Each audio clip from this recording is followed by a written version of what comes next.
first knock came at 2:45 in the morning on a Tuesday in November. I know the exact time because I was awake, sitting at my kitchen table in my trailer, doing what I'd been doing every night for the past 3 weeks since Jenny left. Drinking. Not drunk, just drinking. Enough to quiet the thoughts. Enough to make the empty trailer feel less empty. 3 sharp knocks, deliberate, too loud for that hour. I figured it was a neighbor, maybe Tom from the trailer next door, needing to borrow something, or drunk and at the wrong door. That happens sometimes in our little cluster of mobile homes off Route 52, about 15 miles outside of Murphy. I went to the door and looked through the peephole. The porch light was off, but the moon was bright enough. Someone was standing there, just standing. I couldn't make out features, just a silhouette, person-shaped. But something about the proportions seemed off. Shoulders were too narrow, head positioned slightly too high, like they were standing on tiptoes, or had a really long neck. "Yeah?" I called through the door.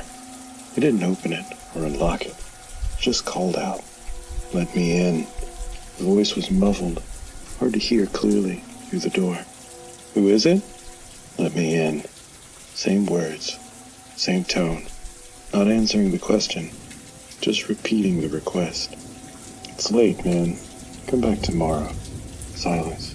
The silhouette didn't move. It just stood there. I waited. 30 seconds, and then a minute, and it didn't leave, or knock again. It just stood. "You need to leave," I said. Louder, now. Firmer. "I'm calling the cops if you don't get off my property."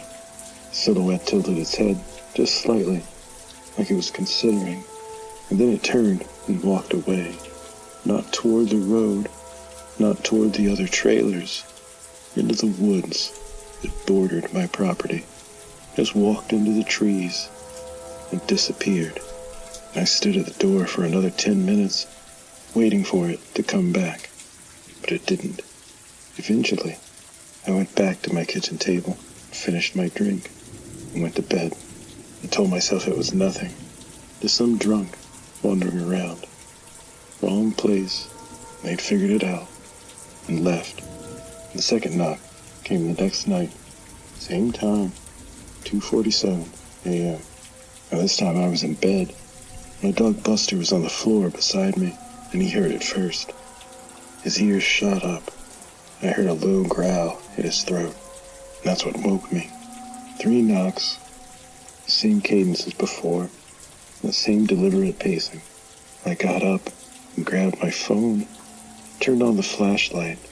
When I went to the door and looked through the peephole, I saw the same silhouette, those same off proportions, standing in the exact same spot as the night before, like it had memorized the position, calculated it. "Let me in." The voice again, but this time I heard it clearer, and something about it made my stomach drop. It sounded like me. Not exactly, not perfectly, but close, like a recording of my voice played through bad speakers. The pitch was right, the accent was right, but something in the cadence was wrong, mechanical. I didn't respond. I didn't say anything. I just watched through the peephole. "Let me in." Again, same words with the same tone, not getting angry or frustrated, just repeating. And Buster was next to me now, growling louder with his hackles up, staring at the door like he could see through it. "Go away," I said. "I'm not opening this door." The silhouette tilted its head again, and then it spoke in my voice. "I'm not opening this door." Perfect mimicry. My words, my voice, like it was playing back a recording of what I'd just said. "What the fuck do you want? What the fuck do you want?" Same inflection, same anger. My voice, angry at myself. I backed away from the door. This wasn't a drunk neighbor. This wasn't someone looking for help. This was something else, something wrong. I grabbed my phone, started to dial 911, and then stopped. What was I going to say to them? Somebody's at my door, speaking in my voice? I think I was drunk. The knocking came again. 3 knocks, and then a pause, and then 3 knocks, and then a pause, and then 3 knocks. Over and over. Patient. Rhythmic. And then it stopped. Silence. I looked through the peephole. The silhouette was gone. I checked every window, every door, all locked. Buster followed me, still growling, still on alert. We went back to bed, but I couldn't sleep. I just laid there, listening, waiting. Nothing else happened that night. And the 3rd night I was ready. I'd spent the day reinforcing my door, adding a deadbolt, checking all the windows, making sure nothing could get in. I'd also called Tom from next door. I asked him if he'd seen anyone strange hanging around, and he said no. I asked if I was okay, and I said I was fine, just cautious. And then at 2:47, 3 knocks, like clockwork. I didn't go to the door. I just stayed in bed. Buster was already growling, and I grabbed my phone and started recording. If this thing came back, I wanted evidence, proof that I wasn't crazy. Let me in. My voice, clearer now, more natural. It was learning. It was getting better. It's sounding like me. I stayed silent, didn't respond. Maybe if I didn't engage, it would stop, would leave. 3 more knocks. Harder this time. More insistent. Let me in. A pause. And then, I'm not opening this door. It was using what I'd taught it. The phrases that I'd said before. Building a vocabulary. Learning how I spoke. And then I heard something that made my blood freeze. Scratching on the door. Not human fingernails. Something harder and longer. Like claws on metal. Testing. Searching for weakness. Buster barked. Loud and aggressive. And the scratching stopped. Buster. My voice said the name. Buster. The dog whined. Confused. Hearing his name in my voice, but knowing I wasn't the one saying it. Good boy, Buster. My voice. Using the phrase that I used every day, every time I fed him, every time I let him out. Good boy. Buster's growl faded to uncertainty. His tail wagged once, confused. He looked at me, looked at the door. He couldn't reconcile what he was hearing. Don't listen to it, I said. That's not me. Stay here. The scratching resumed, moving now, from the door to the window, to the back of the trailer, circling, testing every potential entry point, learning the layout, learning the weaknesses. Then I heard it at my bedroom window, right behind my head, separated only by glass and a thin curtain, tapping, light, fingernails, claws, on glass. Tap, tap, tap. Let me in. Right outside my window, inches away, my voice speaking through the glass. I grabbed Buster and held him. I kept him from barking, kept him quiet. If it didn't know exactly where I was, maybe it would move on, maybe it would leave. And the tapping continued, patient and persistent, for an hour. Maybe more, and then silence. I didn't sleep, couldn't sleep. I just held my dog and waited until dawn. On the 4th night, I went to Tom's trailer before sunset. I told him everything. He listened, didn't interrupt me once. When I finished, he just nodded. How long you been here? He asked. 2 years? Why? You ever meet old Maggie? Lives in that cabin about a mile up the ridge. No, Well, you should. Today, before dark, tell her what's happening. Why would I tell some random woman? Because she knows about these things. Trust me. Just go and talk to her. I found the cabin. Small, old. Maggie was older, maybe 75. She was sitting on her porch when I arrived, like she'd been expecting me. I told her everything too. The knocking and the voice, the learning. She listened while smoking a cigarette and waited until I was done. It's a mimic, she said. Some folks call it a skinwalker, but that's not quite right. Similar, but not the same. It's something old. It lives in these mountains, watches people. It learns them, tries to become them. Why? Because it's hungry. Not for food, but for identity, for self. It doesn't have one of its own, so it tries to steal yours. And once it learns you well enough, once it can mimic you perfectly, it replaces you. It takes your life, your relationships, your whole existence, and you just stop being. Well, that's insane. Is it? Or is it just easier to believe that than what you've seen? I didn't have an answer for that. How do I stop it? You can't. Not really. It's already started learning you. It's already got your voice and your dog's name, your phrases. Every night it comes back and learns more and gets better. Eventually it'll know everything. Your mannerisms and memories, your whole self. And then it'll stop knocking. What happens when it stops knocking? Well, that means it's ready. It means it knows you well enough. Then it doesn't need your permission anymore. It just takes. So you're saying I'm screwed? I'm saying you made a mistake. That first night when it knocked, you answered. You engaged. That gave it permission to interact. If you'd ignored it completely, never responded, it might have moved on.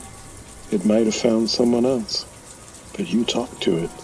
You fed it information. And now it's committed. You are its project. There has to be something I can do. She took a long drag. Considered. You could leave. Abandon the trailer. Move far away. Sometimes that works. It gets confused when you're not where you're supposed to be. But it's patient. It'll search. And if you ever come back to these mountains, it'll find you again. It doesn't forget. So that's it? Run or get replaced? That's it. I'm sorry, I truly am. But this is old magic. Older than these mountains. You can't fight it. You can't kill it.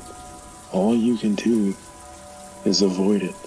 And you're past the point of avoidance. I left. I drove back to my trailer. The sun was setting. I had a few hours before 3 a.m., before the knocking would start again.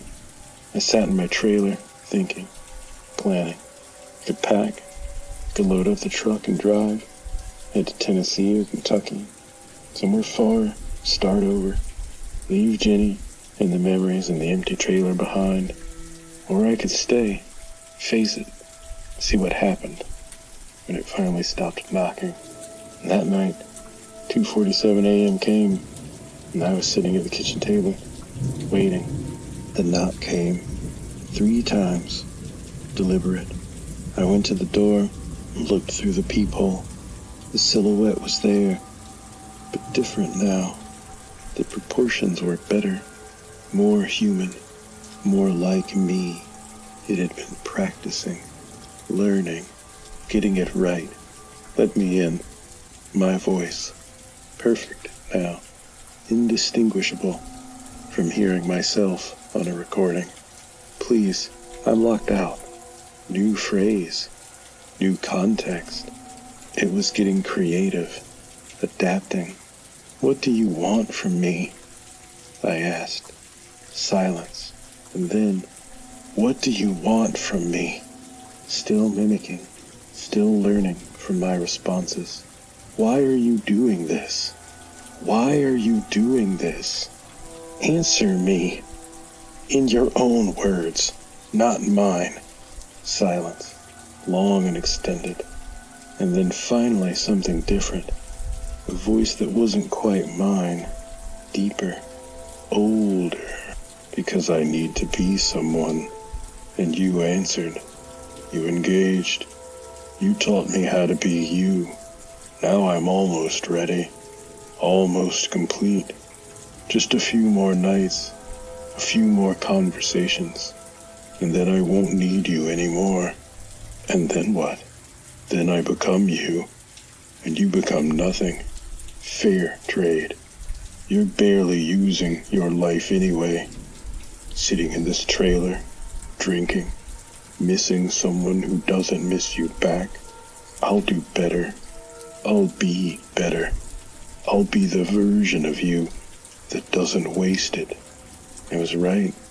That was the worst part. It was absolutely right. I was wasting my life. I had been for months sitting in this trailer, mourning a relationship that was dead, going through motions. And what if I leave? Right now, what if I pack up and go? I'll wait.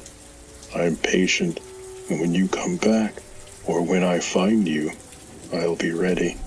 You can't run from me forever. I'm part of you now. Every word you speak, I learn. Every habit you have, I copy. I'm becoming you from the inside out. It's already too late. The silhouette turned and walked away, back into the woods. Same as every night. But this time, before it disappeared into the trees, it looked back, and in the moonlight, just for a second, I saw its face. My face. Not perfect. Not yet. The eyes were still wrong, and the smile was a little bit weird, but it was getting there. Learning and improving. Tomorrow night it would be closer, and the night after even more so. Eventually, it would knock on the door, and when I looked through the peephole, I'd see myself standing there. A perfect replica, perfect copy, and then it would stop knocking, because it wouldn't need me anymore. I'm writing this now as a warning, a record, for whoever finds this trailer after I'm gone. Whether I run or whether I stay, whether I fight or give in, this thing exists, and it's learning. If you hear that knocking on your door late at night, if you hear a voice that sounds wrong, asking to be let in, don't answer, don't engage, don't give it anything to learn from. Because once you do, once you teach it how to be you, it's already too late. The knocking will continue, and eventually, one night, it'll stop knocking, and that's when you'll know that it doesn't need to ask anymore. It's ready to take. It's 2:43 a.m. now. I can hear footsteps outside, coming up my porch steps. It's early tonight, 4 minutes early. Maybe it's getting impatient. Maybe it's ready. And this is the last time. The knocking is starting 3 times, but different now. Not demanding or aggressive, almost friendly. Hey, buddy, my voice says through the door. Long day. Can you let me in? I forgot my keys. Casual. Natural. The way I'd actually speak. It's learned me. Knows me. Is me. We're close enough that the difference doesn't matter. Buster isn't growling anymore. He's wagging his tail and walking towards the door. He thinks it's me out there. He can't tell the difference. He hears my voice, and he assumes that it's his owner coming home, coming inside, where he belongs. And the door handle is turning. I didn't lock it. I forgot to lock it. Or maybe I didn't forget. Maybe part of me wants this, wants to see what happens, wants to meet the thing that's been learning me, becoming me, replacing me. The door's opening now. Somebody's stepping inside. Somebody who looks exactly like me. Sounds exactly like me. Moves exactly like me. Smiles the way I smile when I come home and see my dog. "Hey, Buster," it says. "Good boy." Buster jumps up, happy and excited. He doesn't know the difference. He can't know the difference. Should I run or fight? Should I do something? But I'm just sitting here, watching, as the thing that learned to be me stands in my house, living my life, being me. And maybe that's okay. Maybe it's right. Maybe it will be better at being me than I am. Maybe I've been nothing for so long that being replaced is actually an improvement. It's looking at me now, smiling. I smile. "Thanks for letting me in," it says. "I'll take it from here." And I believe it will.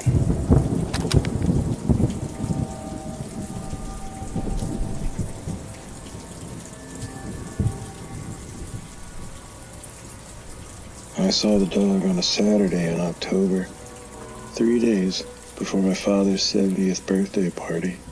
I was hiking alone on Roan Mountain, taking the Appalachian Trail segment that runs through the Balds.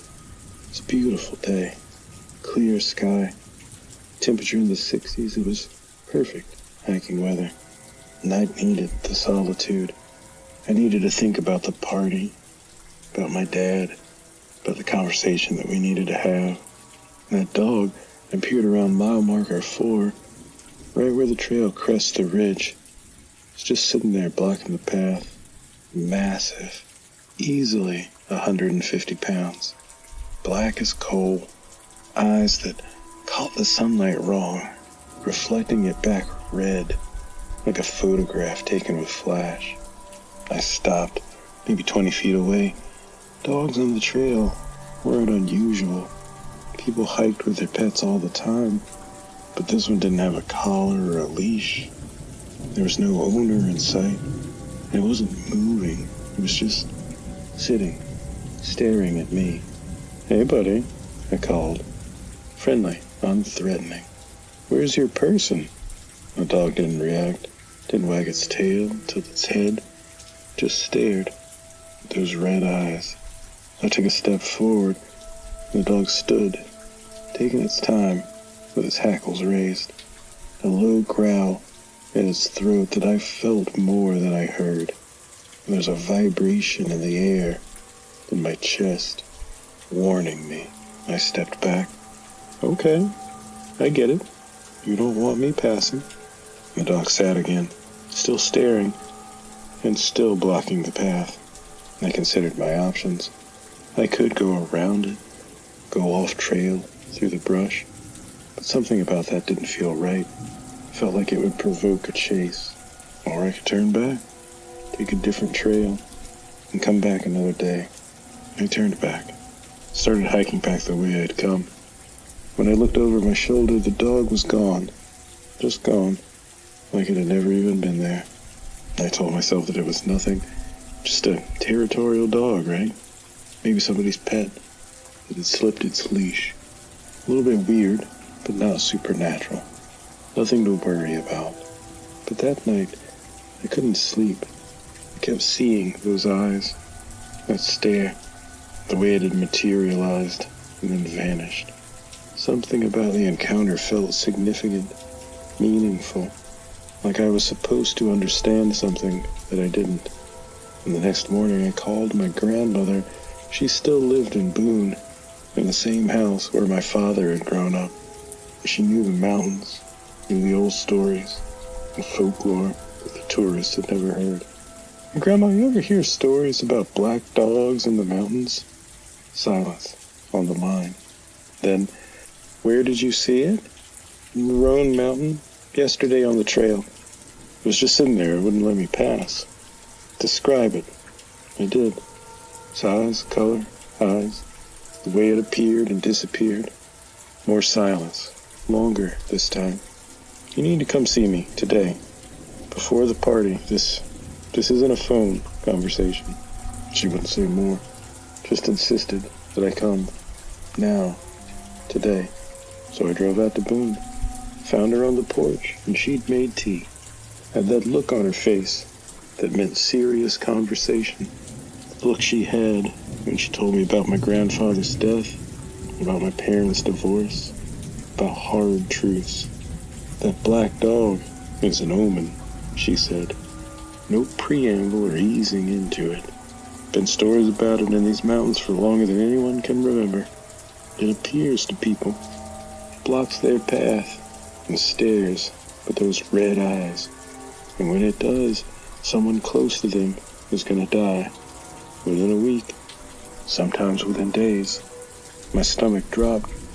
That's just superstition. Is it? Your great Aunt Martha saw it 3 days before your grandfather died. Cousin Jane saw it a week before her husband's heart attack. And I saw it 2 days before my sister passed. It's not superstition if it keeps happening. Oh, maybe it's a coincidence. People die, especially older people. That doesn't mean a dog predicted it. I believe what you want, but I'm telling you what I know. What generations of my family have known. That black dog marks death, and you saw it. Someone in your life is marked. I drove back to Asheville in a daze, tried to rationalize it, tried to convince myself it was just old mountain superstition, correlation, not causation, pattern seeking and randomness.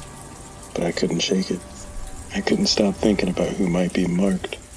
My father would be the obvious choice. He was 70, had some health issues, high blood pressure and cholesterol. Nothing serious, but at that age, anything could become serious. Or my mother.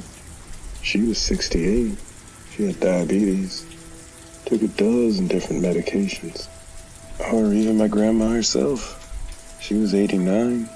Sharp as ever, but frail. A bad fall could kill her. Maybe it wasn't even family. Maybe it was a friend or a coworker. Somebody close, but not blood. Or maybe it was me. Maybe the dog had been blocking my path because I was the one marked. Maybe I had a week left, maybe less. The party was Sunday at my father's house. Backyard barbecue, family and friends. 50 people, casual, happy, celebrating. And I went and smiled, made small talk. I watched everyone, looking for signs, for symptoms, warnings. Who was marked? Who did the dog see when it looked at me? My father looked fine. He was healthy and happy, laughing with old friends, eating ribs, drinking beer. No indication that he was dying. My mom was there with her new husband. She looked good, energetic, no signs of illness. Everybody seemed fine, normal, alive. And yet the dog had appeared, blocked my path. Stared at me with those eyes, marking somebody, warning me. Monday passed, nothing happened. No deaths, no accidents, no heart attacks or strokes or sudden illnesses. Everybody I'd seen at the party was fine, alive, going about their business. Tuesday, still nothing. I called everybody, checked in, made excuses, just wanted to say hi. Just wanted to see how you're doing. Everybody was fine. Wednesday, 4 days since I'd seen the dog, and still nothing. Maybe Grandma was wrong. Maybe it was just a dog, just coincidence and superstition. And Thursday morning, my phone rang. It was my mom, hysterically crying. Something had happened, something terrible. My father, not dead, but gone, disappeared, walked out of his house Wednesday night and never came home. His phone was on the kitchen counter, along with his wallet and his keys, but he was gone. And they found him Thursday afternoon, wandering on a hiking trail near Grandfather Mountain, confused, disoriented, didn't know where he was, didn't recognize the rangers who found him. Didn't remember his own name. And the hospital ran tests. MRI, CT scan, blood work. The diagnosis came back Friday. Alzheimer's, advanced and aggressive. He'd probably been declining for months and hiding it, compensating for it, pretending everything was fine. But Wednesday night, something had broken in him. Some crucial piece of his mind had failed, and he wandered off, looking for something that he couldn't name, somewhere that he couldn't remember. And the man they brought back, he wasn't my dad. Not really. He looked like him, sounded like him when he spoke, which was rare. But the person inside, the memories, the personality, the self that made him him, was gone, dying, would continue dying for however long his body kept going, whether that was months or years. But he was already dead in every way that mattered. And I sat in the hospital room, watching him. He was asleep, sedated. They'd had to sedate him because he kept trying to leave, kept trying to walk back out, looking for home, looking for himself. My mother was there, my grandmother, my sister, all of us watching this shell of a man that we'd known, this body that looked like my father but contained nothing that we recognized. That dog, I said to my grandmother. She was sitting beside me, holding my hand. I don't think it was marking a physical death, but she squeezed my hand. No, I think it was marking the death of who he was, the death of your father as you knew him. Sometimes that's worse. That's a harder death to mourn. And we'd all just seen him 3 days ago at the party. He'd been fine, or we thought he was.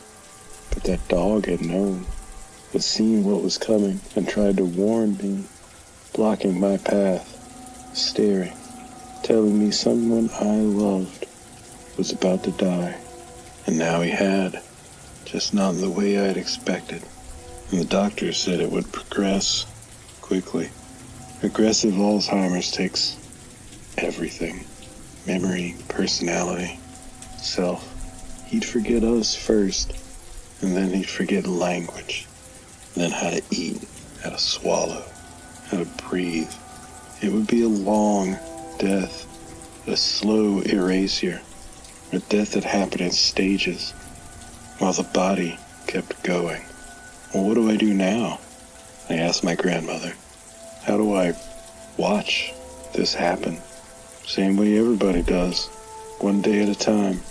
Same way I watched your granddad. Same way my mother watched hers. The dog doesn't tell you how to handle it, it just tells you it's coming. Gives you a warning.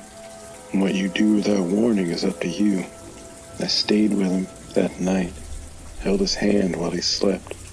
This man who taught me to fish, to hike, to love these mountains. Who'd carried me on his shoulders when I was small. He'd been my hero. He was my dad. And now he was gone. Still breathing, still alive, but gone. That black dog had known, it had seen it. Tried to tell me death was coming. Not the body death, the worst death.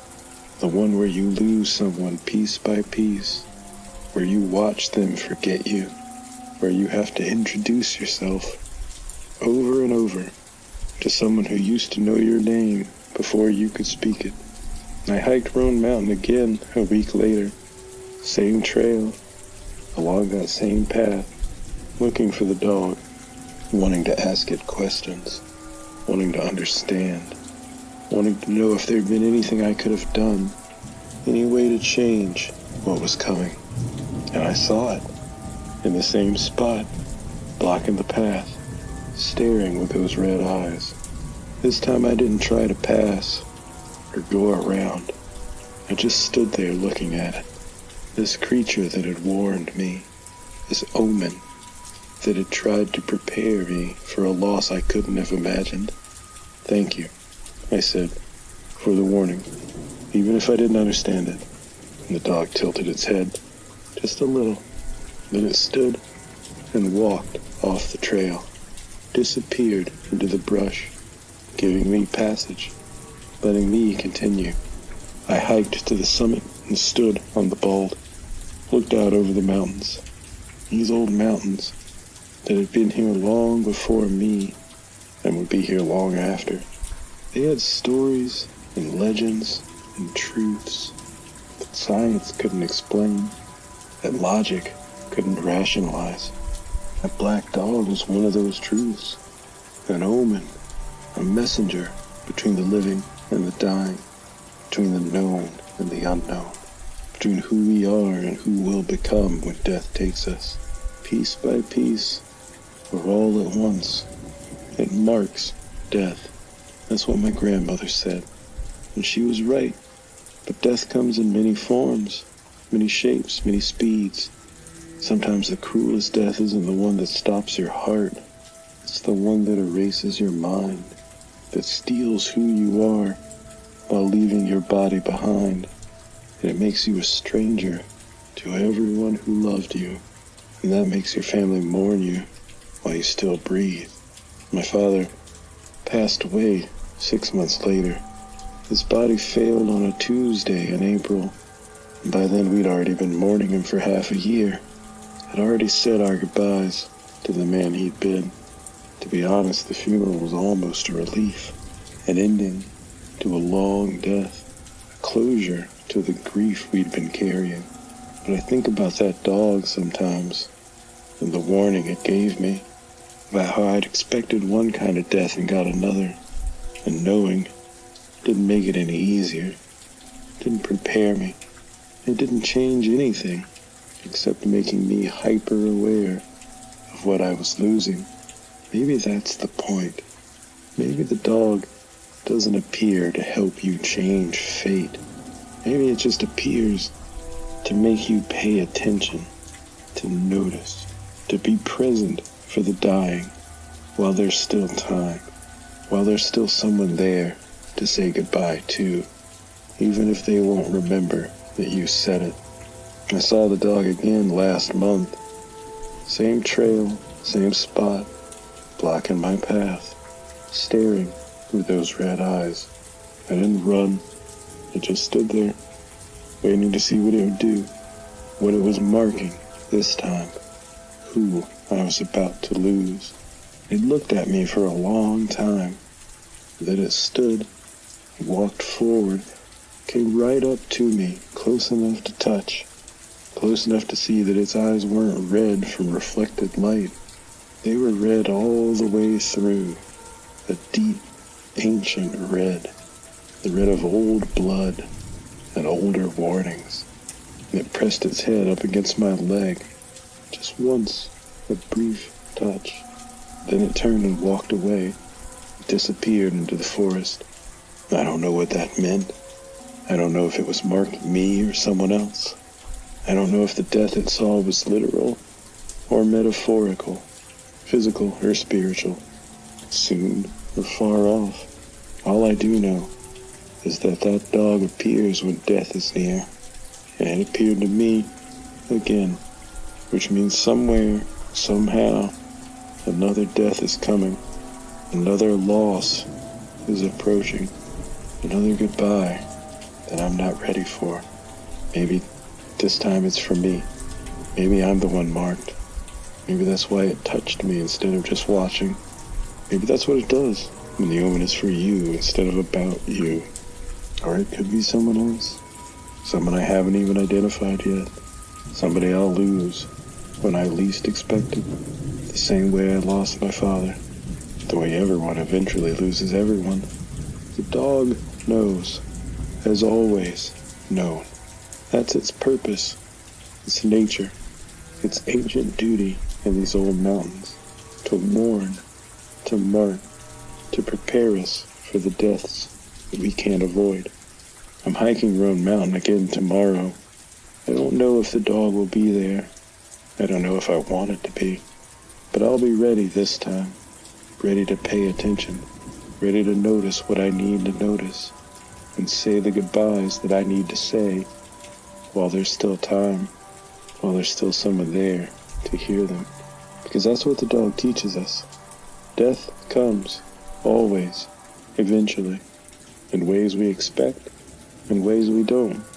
And the only thing we can do is be present for it, notice it, honor it, and carry on after, until it appears again, blocking our path, staring with those red eyes.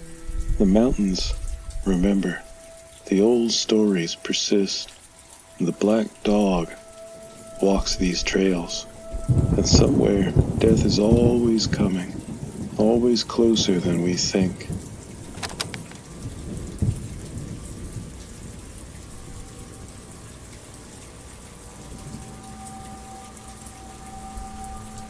The ranger station in Vogel Park was closing when we arrived at 8 p.m.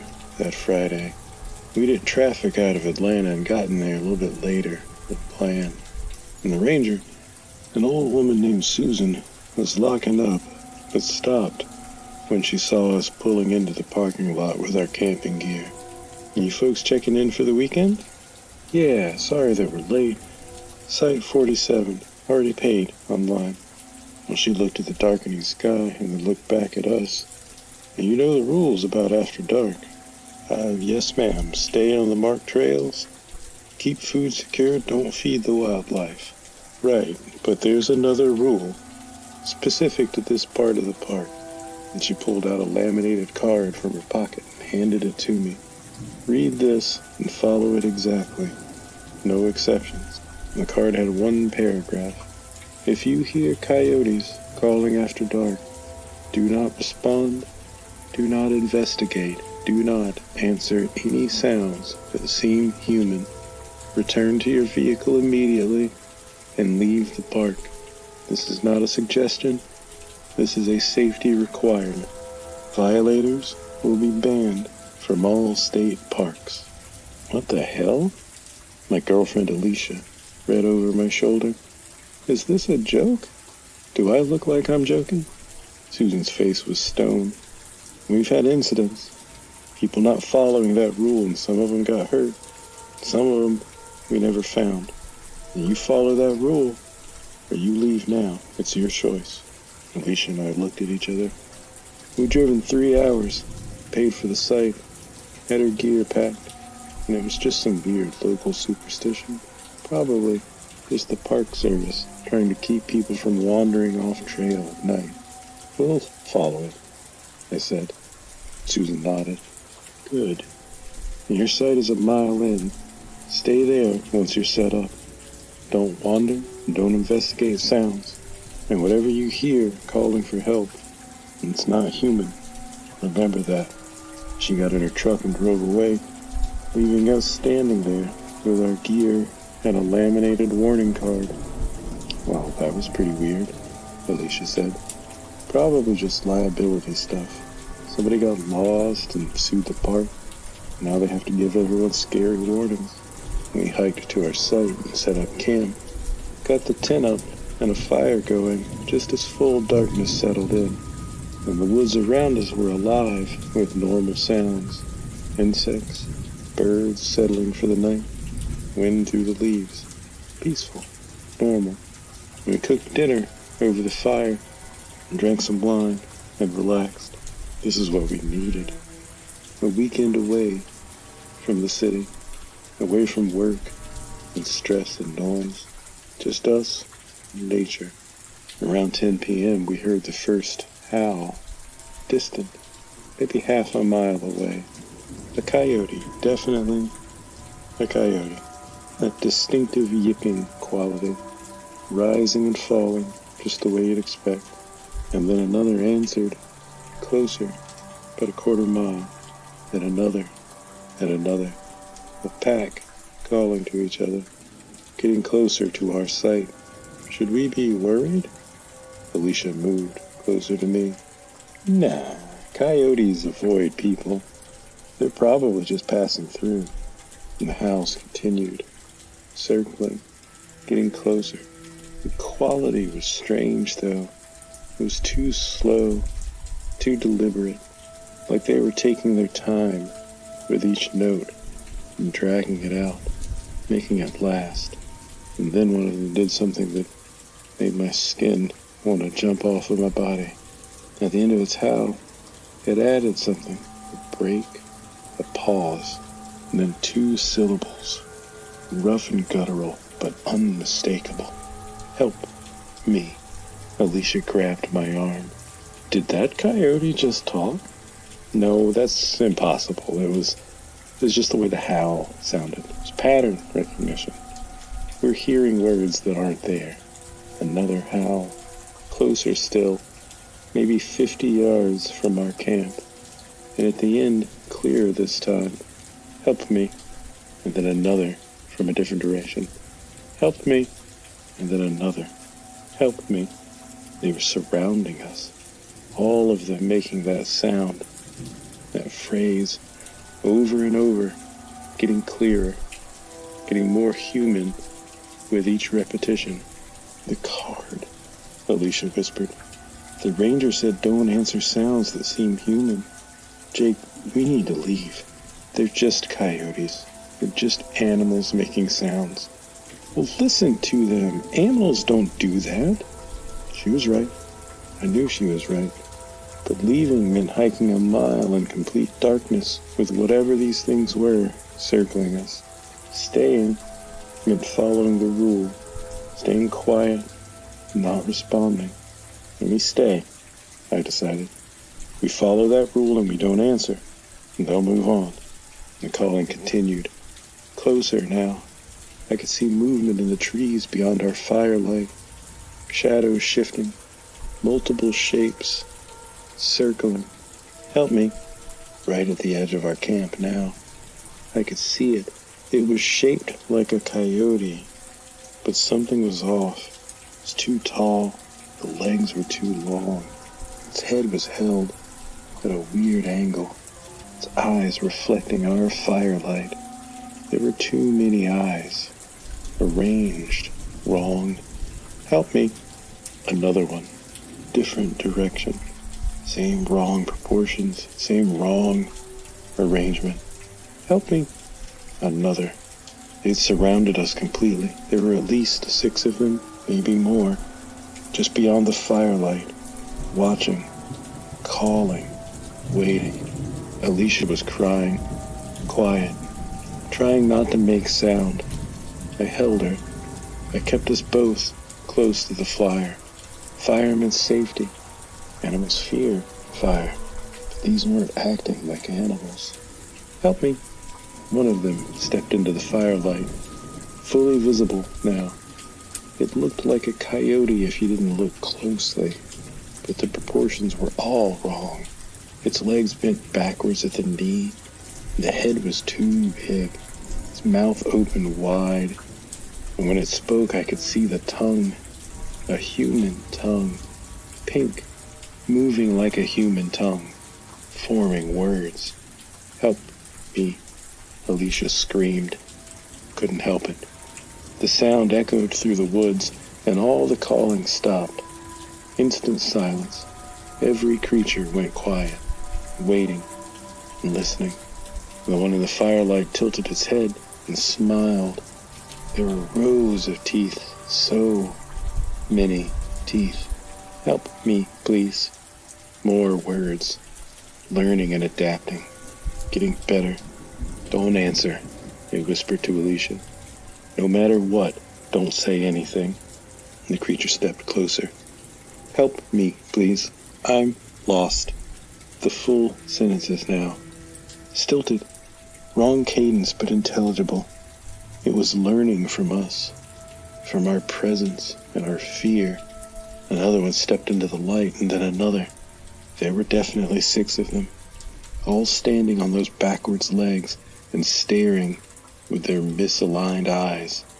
All smiling with so many teeth. Help, please. Lost. Scared. They were speaking over each other.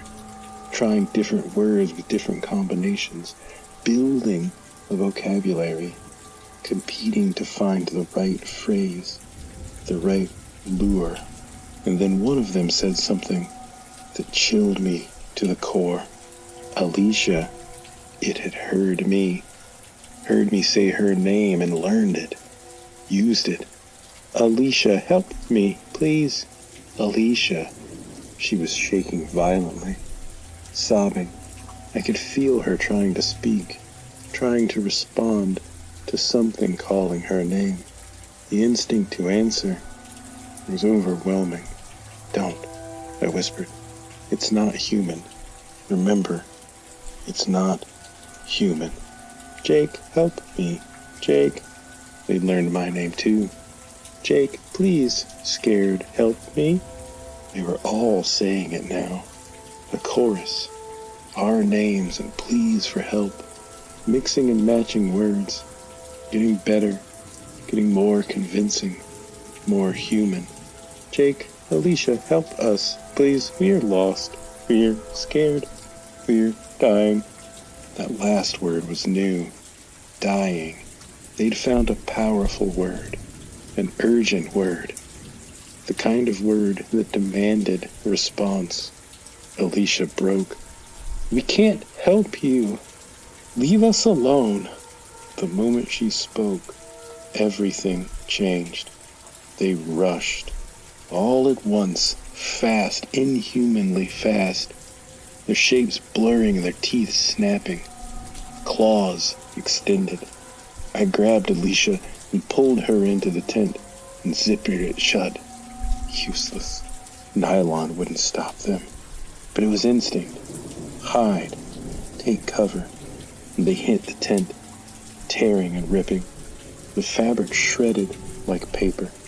I saw claws, teeth, saw wrong mouths opening impossibly wide. I had my camping hatchet, small but sharp. I swung and it connected with something. Felt it sink in and heard a shriek. Not coyote and not human. Something between. Something worse. And the creature pulled back and the others paused, reassessing. I'd hurt one. They could be hurt. Run! I yelled, grabbing Alicia's hand.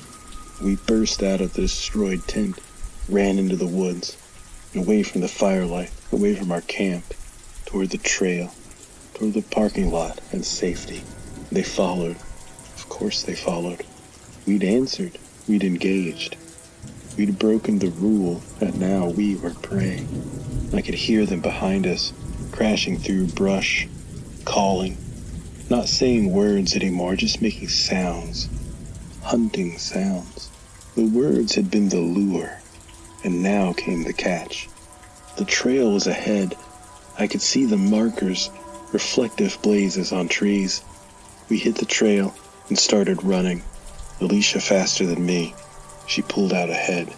Something hit me from behind. Weight and claws and teeth. I went down. Rolled. The hatchet was still in my hand, so I swung it wildly, and I hit something that yelped and backed off. Another one lunged. I swung again, but missed. It caught my arm, teeth sinking in. I felt them hit bone. Screamed. I used the pain, used the adrenaline, swung the hatchet with my other hand, buried it in the creature's skull, and it dropped, dead. Actually dead. Whatever these things were, they could die. But there were more, always more, and they kept coming from the woods, from the trail, surrounding me, hurting me. Jake! Alicia was ahead. She'd stopped, was coming back. No, keep running. She didn't listen. Grabbed a branch, thick and heavy, started swinging it, kept them back, and gave me time to get up. We ran together side by side. The parking lot was close. Maybe a quarter mile. We just had to make it. And the creatures were pacing us, staying just out of reach, not attacking, just following, hurting, driving us somewhere, but where? And then I understood. They were driving us away from the parking lot. Every time we angled toward it, they'd cut us off and force us in a different direction, deeper into the park, away from vehicles, away from escape. We have to break through, I panted. We have to get past them. Well, there's too many. She was right. I counted at least 10 now, probably more, all around us boxing us in. We couldn't fight through, couldn't outrun them. We couldn't. Headlights. Ahead of the trail. A vehicle coming toward us. The ranger, Susan. She'd come back. The truck stopped, and Susan leaned out. Get in, now. We ran for it. The creatures closed in, tried to cut us off. Susan started honking, loud and continuous. The sound startled them. It made them hesitate, just long enough. We reached the truck, threw ourselves into the back seat. Susan floored it. The truck lurched forward, and then something hit the side. Claws on metal, screaming. And then we were past them, moving too fast, leaving them behind. But Susan didn't stop until we reached the ranger station. Parking lot lights and civilization. She pulled the truck in park and turned to look at us. Which one of you answered? Alicia raised her hand, crying. I did. I'm sorry. They were saying our names. I couldn't help it. They always use names. They always use words that make you want to respond. That's how they hunt. They learn just enough human speech to lure people in. Make them break the rule. Make them answer. What are they? I asked. My arm was bleeding. The teeth marks were deep into my skin. Nobody knows. Been in these mountains longer than anyone can remember. Coyotes that learn to mimic. Or something that looks like coyotes. Or something older that we don't even have a name for. Doesn't matter what you call them. What matters is that you follow the rule. Why didn't you tell us more? Why didn't you explain? Would you have believed me? Would you have taken it seriously if I'd said, there are monsters in the woods that talk? Or would you have laughed and thought I was crazy? She was right. We wouldn't have believed her. We wouldn't have taken it seriously until we experienced it ourselves. And by then it was almost too late.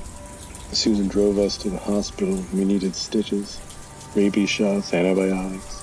Alicia was physically fine, but in shock. We both were. The ranger filed a report, said we'd been attacked by wild animals. Aggressive coyotes, unusual behavior. All true, just missing the part about the talking and the mimicry. We never went back to Vogel State Park. Never went camping again, period. Some experiences change you. They make you understand that there are things in the woods, things older than towns and roads and ranger stations, things that learn to copy us just enough to lure us in, to make us break the rules, make us answer when we shouldn't.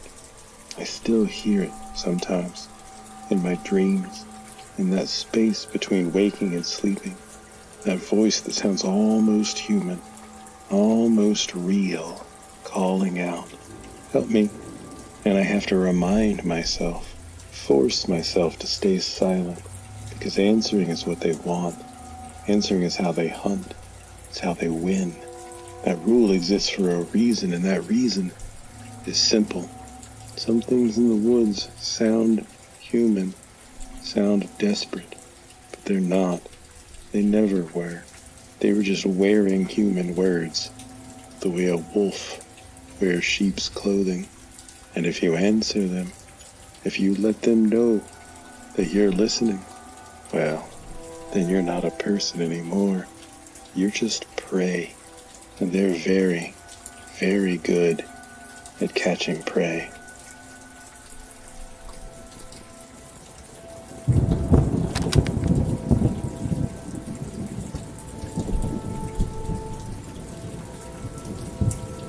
We don't have pets anymore. I can't even look at a dog without my chest getting tight. And I know what you're thinking. What kind of person can't look at a dog, right? Well, let me tell you about the thing that we found out in the snow. And we thought was a dog. By the time we figured out what it really was, it had already mapped out every room in our house. And my daughter Emma, she still asks sometimes why we had to up and move. while we left that old farmhouse in Dahlonega. I tell her it was for work, and she's only 8. She don't need to know the real reason. Not yet. Maybe not ever.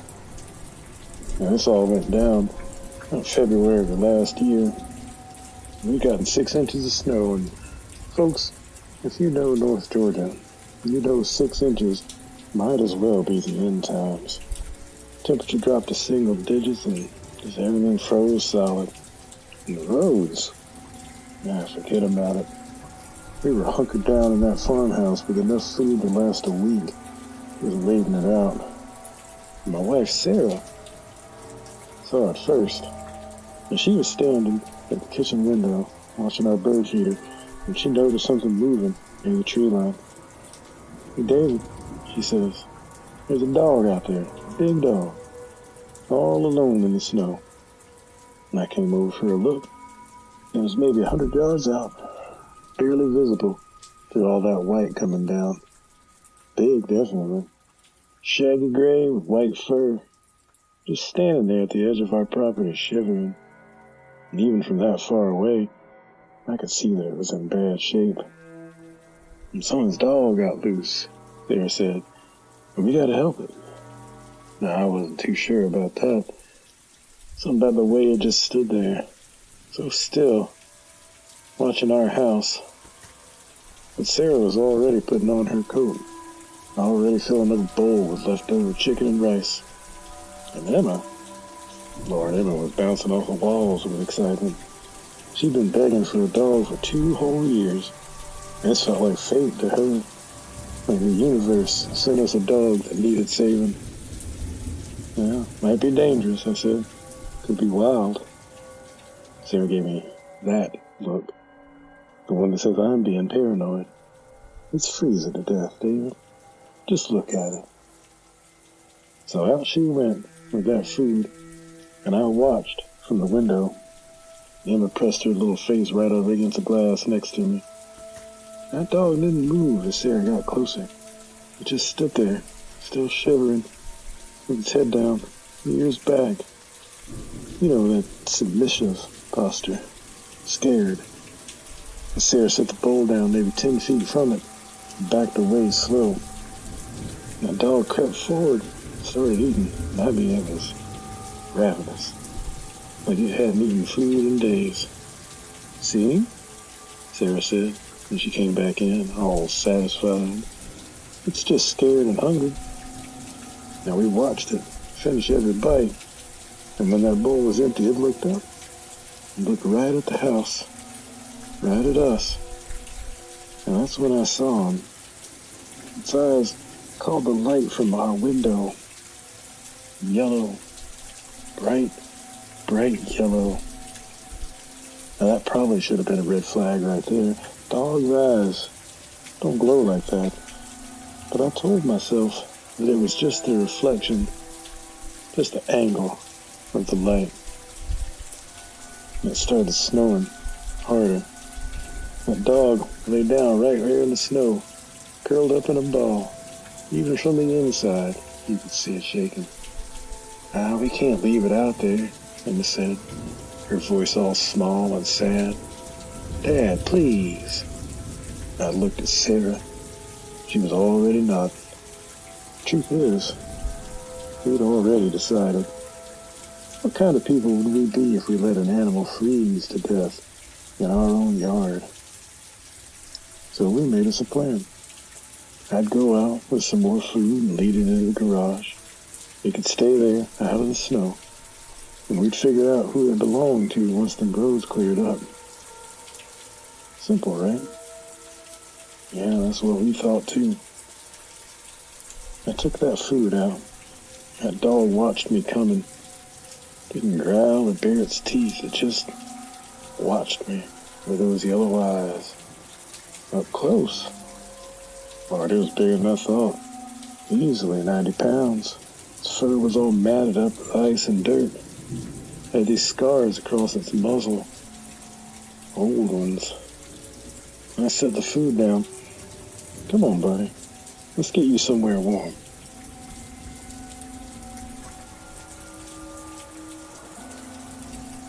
and it followed me to the garage. Walked right in when I opened that door, like it had been waiting for an invitation. I set up an old blanket in the corner, filled up a water bowl, and the dog went straight to the blanket and laid right down. "Good boy," I said. I had no earthly idea if it was male or female. I closed that garage door and went back inside, feeling like we'd done something good. And that first night, it was pretty quiet. Come morning, I checked the garage, and the food was gone, water bowl was empty, and that dog was awake, just sitting in the corner, watching the door. Didn't wag its tail when I came in. Didn't react at all. Just watched. "How's it doing?" Sarah asked. "Fine. Quiet." Emma wanted to see it something fierce. And I told her to wait. Let it settle in first and get comfortable. She pouted, and she agreed. And by the second day, that dog had barely moved. It'd eat when I brought it food, drink the water, and then go right back to its corner. It wasn't friendly, and it wasn't grateful. It was just there, present. "Maybe it's traumatized," Sarah suggested. "Give it time." The third day, I noticed the first weird thing. I'd left that food bowl near the door. When I came back a couple hours later, the bowl was sitting in the dead center of the garage, like that dog had picked it up and carried it there. But why? I put it back by the door. Next morning, center of the garage again. "Probably just playing," Sarah said. But folks, dogs don't play like that. Dogs don't deliberately move things and then wait to see your reaction. And on day 4, the snow started to melt, and the roads would be clear soon. So I told Sarah we should call animal control and let them deal with it. Find its owner or take it to a shelter. We'd done our good deed, and it was time to let that dog go. But Sarah hesitated. Emma had already named it Scout. She'd been drawing pictures of it and talking about teaching it tricks once it warmed up to us. "One more day," Sarah said. "Let's try to connect with it first." That afternoon, we opened the door between the garage and the house, just a crack. Let Scout see inside, smell the warmth. Maybe he'll want to come in, become part of the family. Scout didn't come in. He just sat there in that garage, staring at the open door, staring at us. Emma tried calling to it. "Here, Scout. Come here, boy." But it still didn't move. Just kept staring. And that's when I realized something made my blood run cold. It wasn't looking at Emma. It was looking past her, down the hallway, at the layout of the house. Like it was mapping everything, learning. I closed that door real quick. "This ain't working. I'm calling animal control tomorrow." And that night, I woke up to a sound, scratching, coming from the garage. I got up, went to go check. Scout was at the door that led into the house, scratching at it. Not frantically, but methodically, testing it.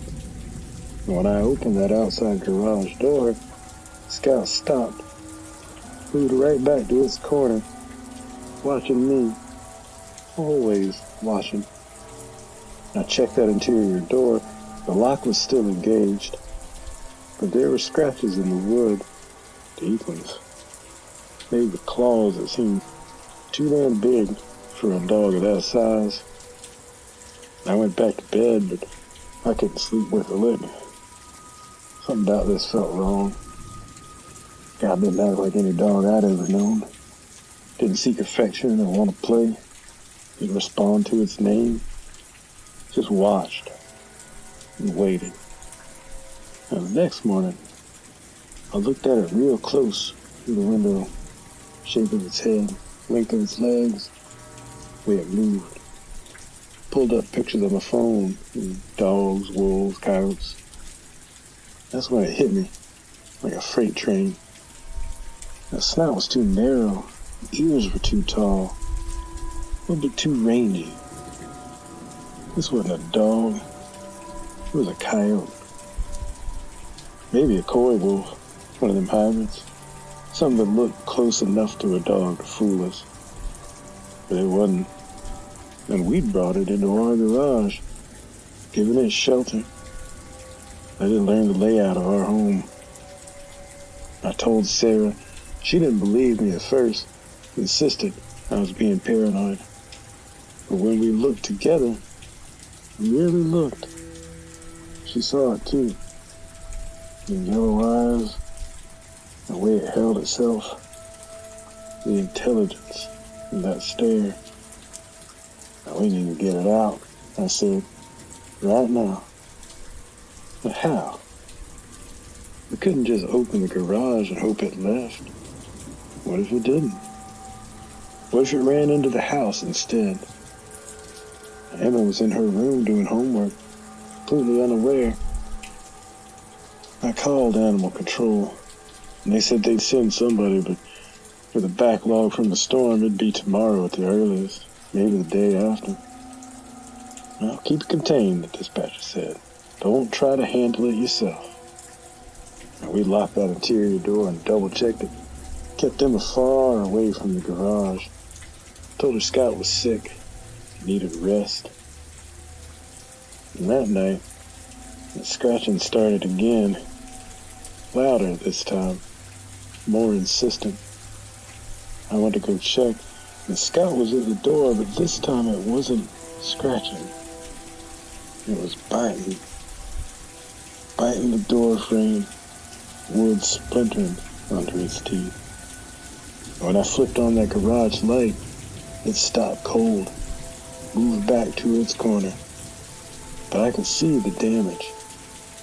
That door frame was chewed all the hell up. Wood was torn up, given enough time. It could get through. I pushed our heavy tool chest in front of the door and wedged it tight. Scout watched me do it. And I swear on my life, I saw something in those eyes. Anger. Frustration. Calculation. Sarah slept in Emma's room that night, and I stayed up in the kitchen with a baseball bat, watching that garage door, listening for any sound and movement. And around 3, I heard it. Not scratching and not biting. Something different. Metal scraping. The dog door. The one that we'd installed years back for our old cat. It was in the laundry room, adjacent to the garage. I'd forgotten all about that dog door. I ran to the laundry room fast as I could. That door was moving. Something was pushing through it. Something too big. I could see gray fur and a snout and yellow eyes staring up at me through that flap. I didn't think. I grabbed the nearest thing, an iron, and I brought it down on that flap hard. There was a yelp, high and sharp. That snout disappeared. I heard scrambling in the garage. There was silence. My hands were shaking like leaves. I grabbed duct tape and covered that dog door, layer after layer after layer. And then I pushed the washing machine in front of it. One couldn't come fast enough. The animal control showed up at 9. 2 officers with catch poles in a cage. I explained the whole thing. They looked skeptical until they saw Scout through the window. One of them whistled low. Ooh, that ain't no dog. That's a coyote. A big one, too. But can you get it out? We can try. Now they opened the garage door from the outside.